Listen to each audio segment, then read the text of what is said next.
진지한 표정으로 스님의 말씀을 듣고 있는 학생들. 미국에서 온 동포 청소년들이다. 이들의 이해를 돕기 위해 영어로 한국의 불교 문화를 설명하고 있는 지도법사. 오늘의 주인공 환산 스님이다. 미국에서 태어나 대학교를 졸업하고 회사까지 다녔지만 한국으로 출가해 25년째 불교의 가르침에 정진하고 있다. 학생들 보면 상당히 친근감이 듭니다.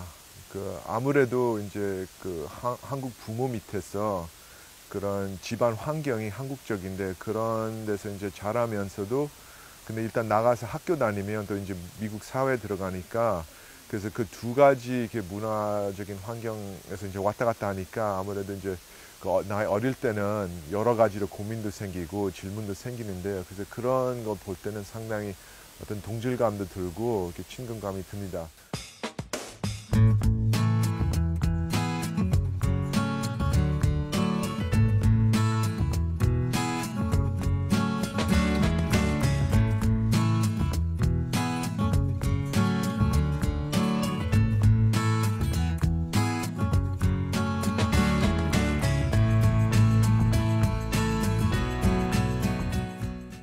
한참 사춘기를 겪고 있는 이 학생들, 또 나중에 이제 대학교 가서 또 이제 청년으로서 이제 여러 가지 고민해야 되는데 중심 잡는 것이 이제 누구한테라도 어려운데 특히 재미교포 학생들은 이제 여러 가지 이렇게 두 가지 문화적인 영향이 있는 거 보면 그거 정리하느라고 조금 좀 특별한 고민이 있어요.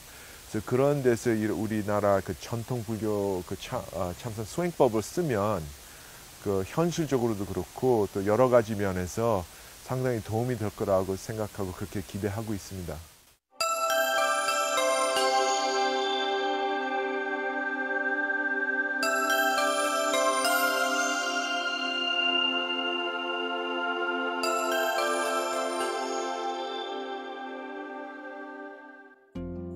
For as long as I can remember, I've been plagued by questions about life.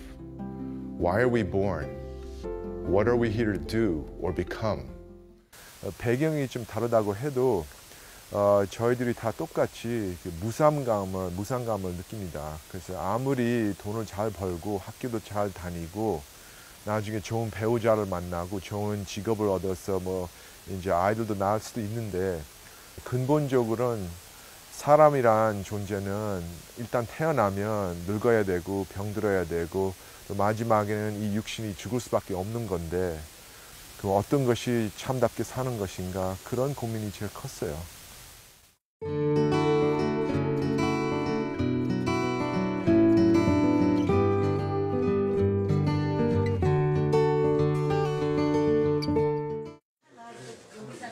생활 속 참선은 작은 것에서부터 시작된다.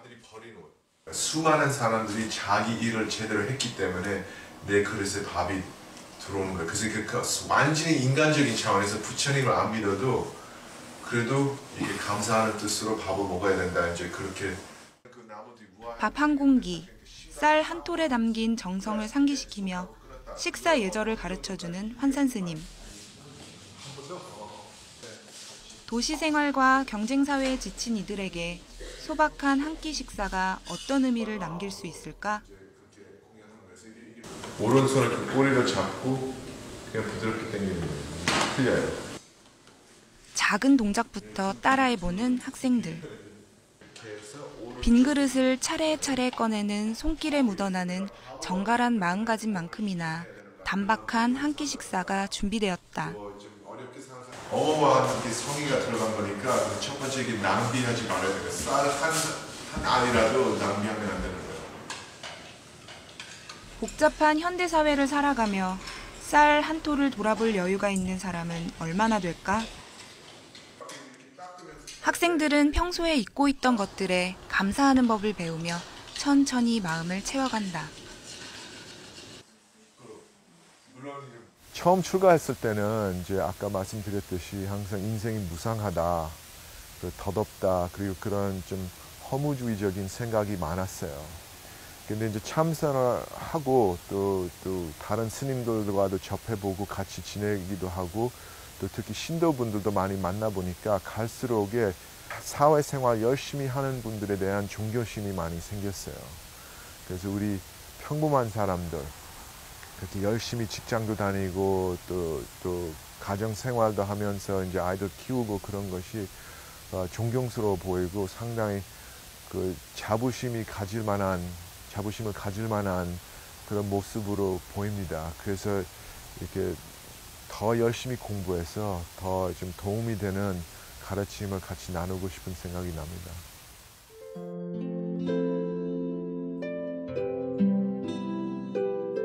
사회가 주는 모든 유혹을 내려놓고 불가의 길을 걸으며 되려 평범한 삶에 대한 가치를 깨닫게 된 환산 스님.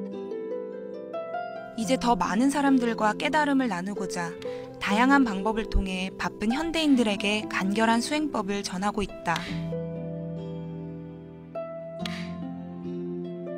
또한 외국에 있는 동포들, 한국에 있는 외국인들뿐만 아니라 전 세계 사람들에게 마음의 평정을 얻는 법을 전하기 위해 노력하고 있다. 지금 현대 사회를 보면 이제 갈수록에 치열하게 경쟁하는 사회가 되는 것 같습니다. 특히 우리나라 사람들은 어릴 때부터 좋은 학교 가려고 서로 경쟁해야 되고 또 졸업하면 또 좋은 직업을 얻기 위해서 또 경쟁해야 되고 그러다 보면 상당히 이렇게 긴장감과 초조한 마음이 생길 수가 있고 또 자꾸 그런 속에서 시달리다 보면 이제 이렇게 남 탓할 수도 있고 또 세상 탓할 수가 있는데 마지막으로는 그런데 사람한테 주어진 힘이 있어요. 그것은 아무리 환경이 안 좋다 해도 아무리 인생의 조건이 어렵다고 해도 반응하는 거는 내가 선택할 수가 있는 거예요. 그렇게 해서 어려운 가운데서도 건강을 지킬 수도 있고 또 마음도 지킬 수도 있고 또 마지막 자기 인격과 가치관을 지킬 수가 있는 방법입니다.